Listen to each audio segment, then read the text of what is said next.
Kabupaten Bulukumba adalah salah satu daerah di Sulawesi Selatan yang terkenal dengan keindahan pantai yang memiliki keindahan pasir putih. Nah, bagi Anda yang akan berakhir atau berlibur atau berakhir pekan, berikut adalah salah satu wisata pantai di Bulukumba yang bisa menjadi referensi liburan Anda.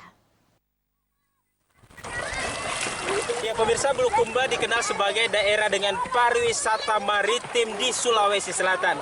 Nah, lokasi di mana saat ini saya berada adalah salah satu destinasi wisata yang terbilang masih terjaga keasriannya. Banyak warga yang belum tahu keberadaan pantai ini. Apa ini namanya? Ini adalah Pantai Lemo-Lemo.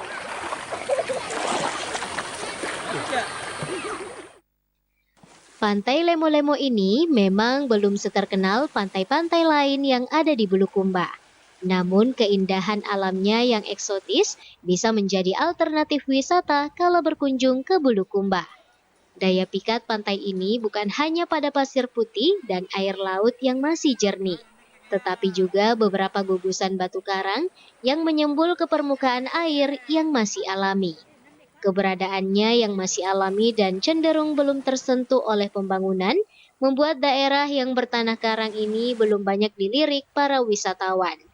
Padahal daerah ini memiliki banyak daya dukung untuk dikembangkan sebagai destinasi wisata bahari di Bulukumba. Pantai Lemo-Lemo menyuguhkan suasana yang sejuk, hutan dengan tumbuhan heterogen yang berada di sekitar pantai, membuat suasana di pantai ini terasa sejuk meski sinar matahari menyengat. Pantai Lemo-Lemo berlokasi di Tanah Lemo, Kecamatan Bonto Bahari. Perjalanan ke Pantai Lemo memakan waktu sekitar 50 menit dari kota Bulukumba, atau kurang lebih 4 jam dari kota Makassar.